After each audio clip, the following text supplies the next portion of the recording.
Okay. I hope so. All right, welcome everybody. We're so glad so many of you are here. How's it going? Yeah, we're excited for this. This is the beginning of the leadership selection process, as well as passing out Bible studies with the rosters. So, yeah, we're going to cover a few things, and you'll ideally have the majority of the rest of the time to work on your rosters after that. And many of you could probably finish it before you even leave today, so that's exciting. So first, Jenny is going to talk about kind of the process, what is relevant to you guys in the process, as well as leadership stuff. Yeah, thanks for coming, you guys. This is a super important meeting because we're praying and figuring out who are the next leaders, in the movement, who are going to be leading the Bible studies and being disciplers. So we'll talk about who to invite. We have this big meeting called The Pitch, which is a meeting where some of your students will go and learn about, what are the requirements or what are we looking for to be a Bible study leader or a discipler with Cru. So today you'll be thinking over who are the students in your Bible study or that you disciple who could go to this meeting, basically. Who to invite, how to invite them, how do you invite students, a couple students from your Bible study, but not everyone. We'll talk about that. And then how to fill out the rosters and get them back to us. And so some of you probably already know this because you had to go through it yourself to become a Bible study leader or a discipler. But in Cru, we kind of look for 4 main things in our future leaders. So the first one is that they're faithful. So when you think about your students that you disciple or that are in your Bible study, do they have a healthy, vital, loving relationship with the Lord? That's the first thing. Do they spend time in the Word and in prayer? Do they, in order to be a Bible study leader, they'll have to choose Cru to be their main point of ministry. You might have students now who are really involved with Young Life or other things, and that's okay. We don't want you to make the decision for them. So we want you to invite all your students who you think would be great leaders and give them the choice of where they want to serve. That they would choose Cru to be their main point of ministry. Responsible students who are going to follow through and be diligent and caring for the students that they're entrusted with. Faithful. The second thing we look for are leaders. So these are people of character. They can lead and teach others out of their own overflow of their walk with the Lord. People of influence, so people who aren't afraid to initiate conversation with new students and pursue new students in a dorm or pursue students when they go sharing on campus. Students who are others-centered and are excited to serve alongside other people and to be pouring out to new students. We want students who are available because there is a commitment, and so when you think about your students who are really just always really, really busy with class, again, give them this option, but this will be communicated to them that this is a time commitment, and you guys know that because you've done that. That they'll have to come to different meetings throughout the quarter, the servant team meetings, to go attending the well, that kind of thing. And then teachable is the last one. So we want people who express a desire to grow themselves, who are going to be willing to be challenged themselves and to be taught different things through going through the well or stuff like that they'll be willing to be trained in how to share the gospel, because that's a huge part of what we do is sharing our faith. So students who are open to that, they don't have to be these perfect students. They don't have to know how to share their faith necessarily perfectly, or they have to be willing, though. They have to be excited about that. And that they would be, have gentle and teachable hearts is one thing we look for. So when you think about the students in your Bible studies and that you disciple, just kind of mull over those in your head of are they faithful? Are they thriving in their walks with the Lord? Are they available? Are they potential leaders? And are they teachable? And again, we want you to not make the decision for them. We don't want you to say oh, they're too busy. They wouldn't want to be a part of this. Give them that option, because at the pitch we'll explain in detail kind of what we're hoping for in a leader, a Bible study leader. And so if you guys have questions, if you're thinking about a student and you're like, I don't know, like they have this thing happening, like you can talk to one of the staff and get advice, or talk to whoever like leads your Bible study or disciples you, and see what they think about it. But yeah, that's the kind of process to go through when you're praying, and to pray, like pray about who you're going to invite and pray over the students in your study. And Daniel will kind of go over in more detail, like how do you approach the whole actually inviting students. But basically what you guys need to remember, you have kind of like three main things that you play a part in. The first one is filling out your roster, and John will explain what that is. But that's basically, we used to call it green sheet.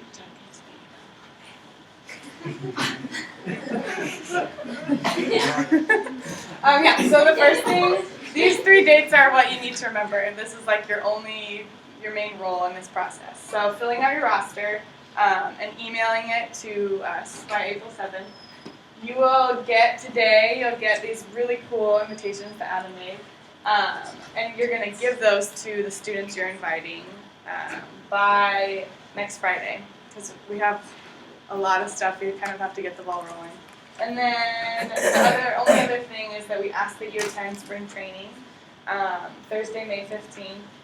And it's a really cool time for you to like meet along with the students that you've invited in this process. And we'll go through some different trainings. But also it's sweet because you get to give them like a thank you note and a note of encouragement for why you're excited for them to like enter into this process. So yeah, that's kind of like the overflow. But Daniel, do you want to explain?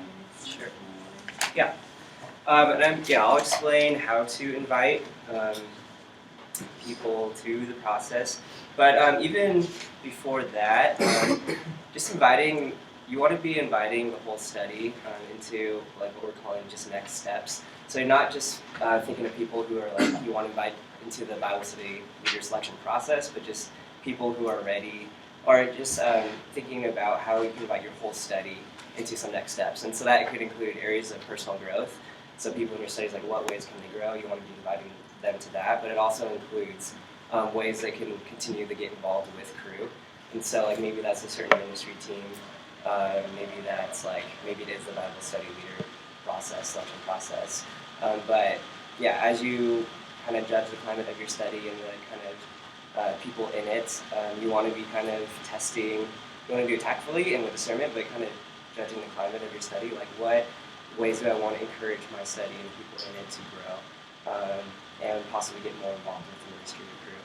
And so, talking about that first, you can do this, again, you want to do it tactfully and with discernment, and like thinking about, where are people at in the study?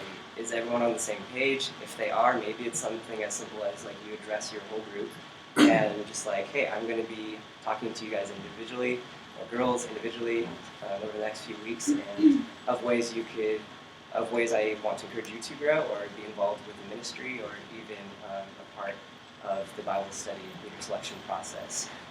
So that's one way you could do it, is just addressing the whole group and saying, hey, I'll be meeting with you guys individually, letting you know more about this process or ways I want to encourage you to get involved. Or, if people are kind of in different areas, it's okay, you can do it in like smaller groups, pull some people aside and kind of talk to them, or just pull individuals aside. But the key for this is you want to just kind of do it very tactfully and be aware of like where your study is at as a whole. This isn't like, we don't want to like glorify any positions. I think that's one thing I was thinking of about the process. You don't want to do it in a way to like, these are really good roles that you could have, or better than, joining a ministry team or something. We don't want to be encouraging that or making roles seem better than any others. So that's something to just keep in mind when you're talking to everyone about different opportunities. But specifically, for inviting students to be a part of the Bible study leader selection process, that's like really key. It's a process. It's not, you're not telling them, hey, do you want to be a Bible study leader? Like, oh, hey, you ready to be a Bible study leader? It's not guaranteeing that they will be a Bible study leader. It's inviting them to be a part of the process, which includes like the application process and having that kind of read through by staff and them interviewed. And so that's really key when you are, for this, you're pulling students aside individually, and you you want to be affirming them in the ways you see them as a leader, why you think this would be the next great growth step for them. Again, you're not glorifying this position, like in the same way I'm like no better as an intern, like like same thing, like them being a Bible study leader doesn't make it any better or good. It's just inviting them to be a part of this. But you want to encourage them in the ways that you see, like, you're ready for this, I see these strengths in you, I think this would be a great way for you to grow. And so you want to be encouraging them in that, and nothing crazy there. Just affirming them, but then letting them know, like, yeah, this is a process, this isn't guaranteed that you'll for sure be a Bible study leader. Beyond that, all of you have been asked, and so I quickly kind of wanted to just ask, like, since you've all been asked to be kind of join this process, like, what have been some ways, or what were the ways you were asked, like, any good ways, or did anyone ask you in a bad way even? like, oh, that probably wasn't the best way, like, I got invited. Like, did anyone have a quick story, or just examples of how you could invite someone to this process? I didn't know that I was being a Bible study leader until I was at the pitch and they said that's what it was. This is probably not the best way. Yeah. So, my Bible study leader was like, hey, this is the place you can find out how to get involved with Cru. I'm like, okay. Like, hey, Bible study leaders. I'm like, sure.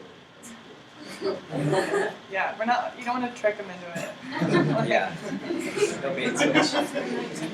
So that's important, right? You want to make it really clear that you're inviting them to be a part of this process, and you see them as a potential leader, and the reasons why, so that when they get there, they're not surprised why they're there and what it's for. Any other quick stories of how you guys have been asked or felt encouraged by? I remember Jordan at night looking out the top and he was like really affirming. My dad was at my consulting encouragement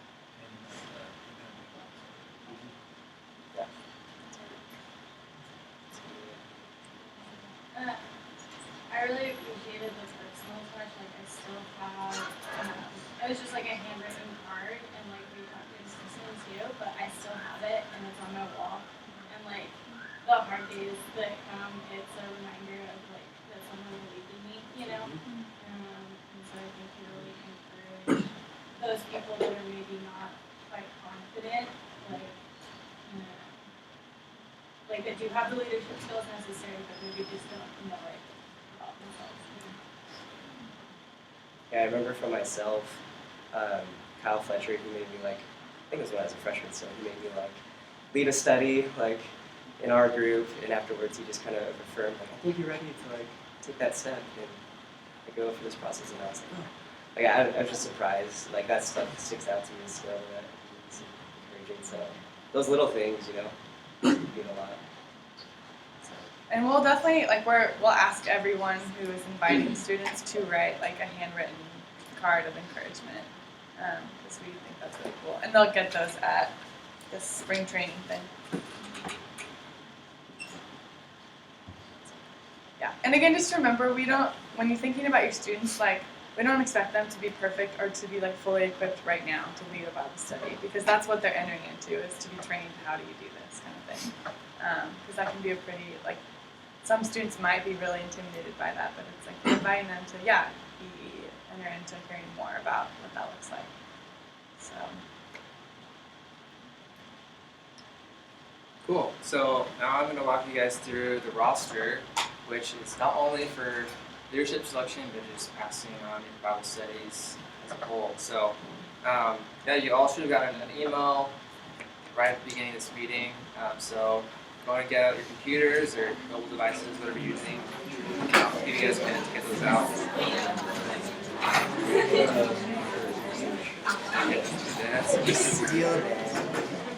John, you're reading too, and You have access to it, right? And if you guys didn't bring your computers, it's okay. You can do this once Yeah, you you can leave. do it later. But, Yes. So like, Yeah. And if you're not sitting with your co-leader, then go ahead and sit with them right now. It's like some of our, do you guys hear that? Make sure you're sitting with your co-leader because we only want if they're one here. roster per study.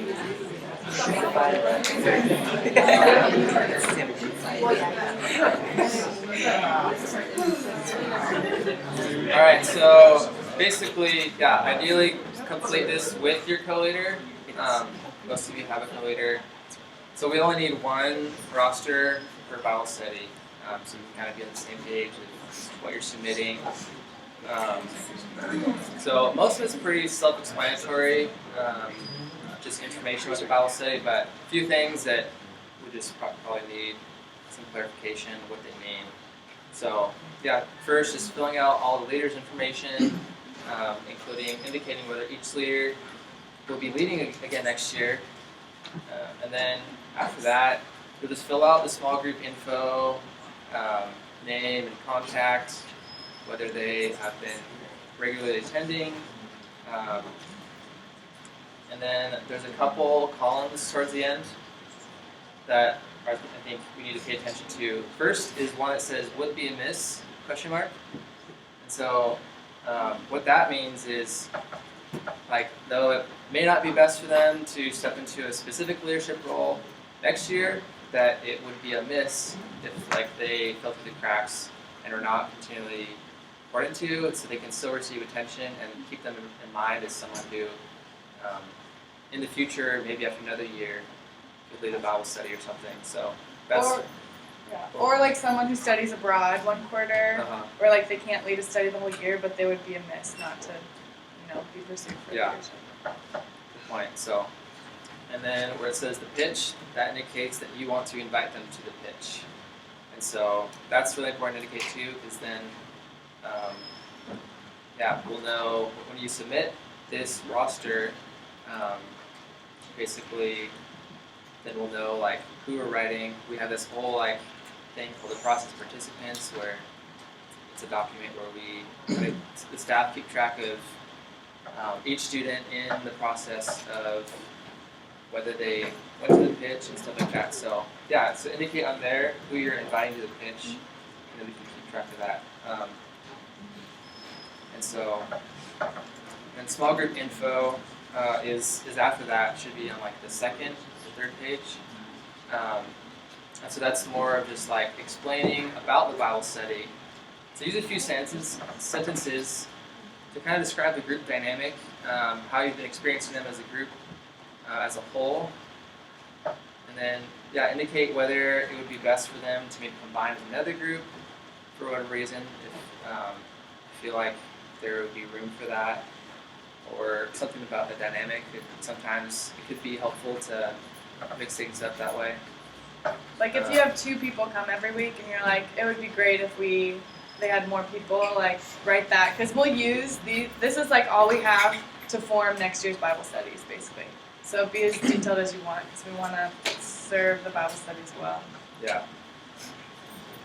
and then leader info, again, you can explain more in depth whether each leader will be recommitting to their role, and then if not, why. Like, it could just be like graduating, or it could be another reason why you don't think you'll be recommitting to lead the Bible study. So, and then it says whether or not any leaders will be willing to go back in the dorms. It's not really the norm, but sometimes, especially for T1 leaders in the past, there's been a couple instances of people who really like launching things, and so they really want to go back into the dorms and start a new Bible study and pass it on. But so that may not apply to many or any of you, but that's just kind of what that is. So, any questions so far on filling out the roster?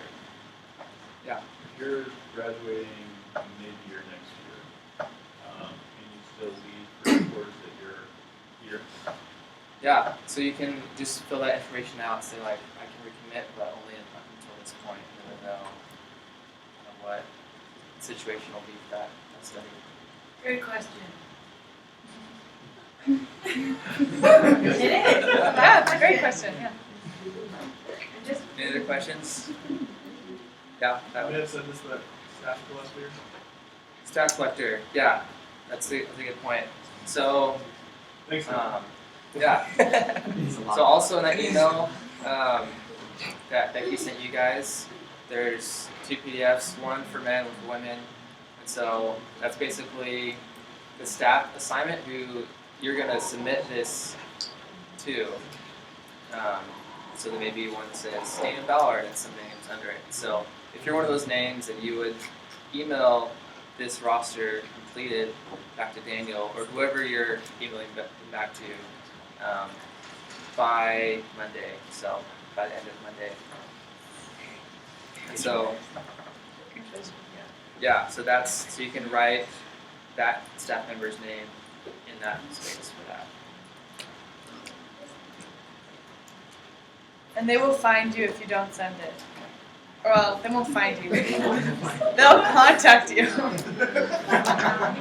gonna find, I guess. Yeah, I'm gonna find them. Daniel will find you. Yeah. Any last questions? Pretty much, you guys have the rest of this time to fill out the rosters. So, if you have any additional questions between now and the end of the time, then feel free. One last thing, you guys. Before you leave, you want to think about in your head right now, like, who are the people I'm probably going to be inviting to enter into this process of Bible study leaders, and then take the invitations now so that you have them. And we're asking that you give these to the students you're inviting by next Friday. So, and explaining like they are being asked to enter into the like Bible study leader discipler process, not just like this random meeting. So yeah, make sure you pick up the invitations now, and you can take. We have quite a few, so you can take. Like Yeah. you don't have to be shy about taking. Whatever is the maximum you think you would Right. need. Right. Okay. Cool. Well, that's it for Yeah. us talking. So, rest of the time you can just fill out the rosters.